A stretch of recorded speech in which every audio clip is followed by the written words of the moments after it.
हिंदू सनातन शास्त्रों में काल सर्प दोष को एक अभिशाप की तरह माना जाता है।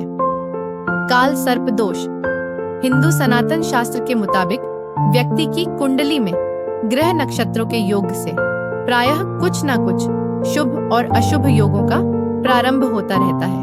कुंडली में स्थित शुभ योग से जहां व्यक्ति को अच्छा फल प्राप्त होता है, वहीं अशुभ योग और दोष से जीवन में कुछ समस्याओं का सामना भी करना पड़ता है। काल सर्प दोष को शापित माना गया है। दरअसल हिंदू सनातन शास्त्र के जानकारों का कहना है कि काल सर्प दोष के अशुभ प्रभाव से शारीरिक, मानसिक और आर्थिक परेशानियों का सामना करना पड़ता है। लेकिन फिर भी कुछ लोग अपने तुच्छ ज्ञान की वजह से शास्त्रों में लिखी चेतावनियों को भी नजरअंदाज करके अपने जीवन का सर्वनाश कर बैठते हैं। ऐसी ही कहानी इंजीनियर लड़के विजय की है।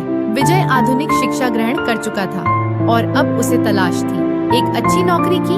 विजय पढ़ाई में बहुत होनहार छात्र था, इसलिए उसे अपने ऊपर पूरा भरोसा था कि उसे एक अच्छी नौकरी जरूर मिल जाएगी। अब परीक्षा खत्म होते ही विजय अपने पहले साक्षात्कार के लिए खूब तैयारियां करता है। विजय अच्छी तरह जानता है कि अगर उसने यह नौकरी प्राप्त कर ली तो वह सफलता की पहली सीढ़ी चढ़ जाएगा।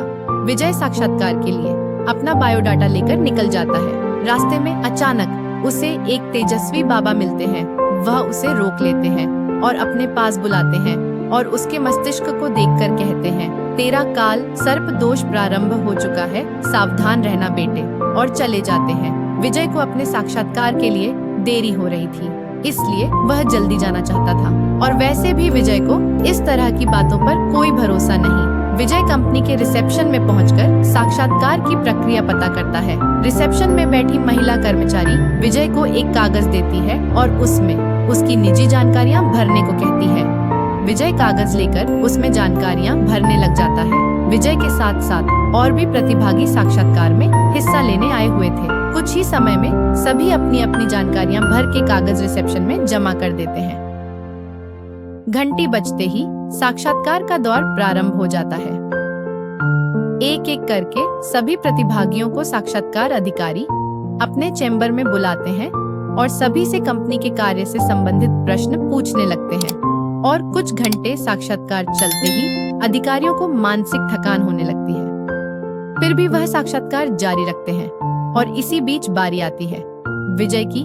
अधिकारी कई घंटों से एक ही तरह के सवाल पूछ कर थक चुके थे, इसलिए विजय के आते ही वह अपने सवाल बदल देते हैं और विजय से उसके निजी जीवन से संबंधित कुछ तीखे सवाल करते हैं। विजय के माता पिता का तलाक हो चुका था। यह बात विजय किसी को बताना पसंद नहीं करता था, लेकिन साक्षात्कार अधिकारियों के सामने मजबूरी में उसे ये बात बतानी पड़ती है। और इसी बात पर जब अधिकारी विजय को अपमानित करते हैं तो उसे गुस्सा आ जाता है और वह अधिकारियों के मुंह में अपना कागज फेंककर साक्षात्कार चैम्बर से बाहर निकल आता है। विजय ने साक्षात्कार की बहुत तैयारियां की थी, लेकिन अधिकारियों के ऐसे रवैये से उसका मनोबल टूट जाता है और वह सोच लेता है कि अब वह किसी भी साक्षात्कार में नहीं जाएगा। विजय अपने गांव लौट जाता है। उसके पिता ने उसकी माँ का साथ पहले ही छोड़ दिया था, लेकिन उसकी माँ गांव में अकेले रह रही थी। विजय गांव पहुंचता है और कुछ ही पल में उसकी माँ समझ जाती है कि उनका बेटा दुखी है।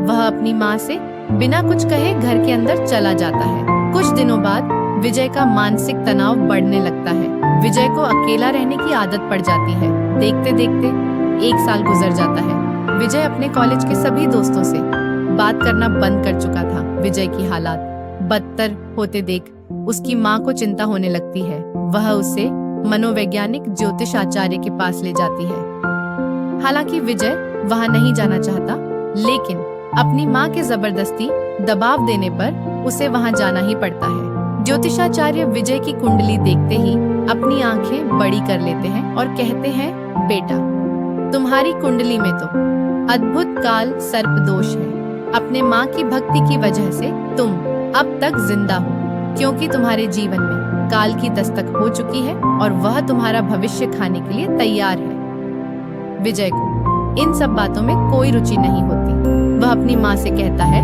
माँ, ये मुझे कहाँ ले आई हो? मुझे इस ढोंगी की बकवास बातें नहीं सुनना। और वह वहां से उठकर चला जाता है। विजय के ऊपर काल सर्प दोष का काला साया मंडरा रहा था, जिससे उसके जीवन में संकटों का पहाड़ टूटने वाला था। लेकिन वह अपनी जिद में अपना जीवन बर्बाद करने पर तुला हुआ था। विजय के जाने के बाद उसकी माँ ज्योतिषाचार्य से विजय का काल सर्प दोष समाप्त करने का उपाय पूछती है। ज्योतिषाचार्य शास्त्रों के पारंगत पुरोहित होते हैं, इसलिए वह विजय का काल सर्प दोष उतारने की पूजा विधि प्रारंभ कर देते हैं। कुछ दिनों के अंदर विजय की स्थितियों में बदलाव होने लगता है। उसे उसके मन का एक व्यापार बहुत कम निवेश में सूझता है। वह अपना काम जमा लेता है और धीरे धीरे उसका दिमाग स्थिर होने लगता है।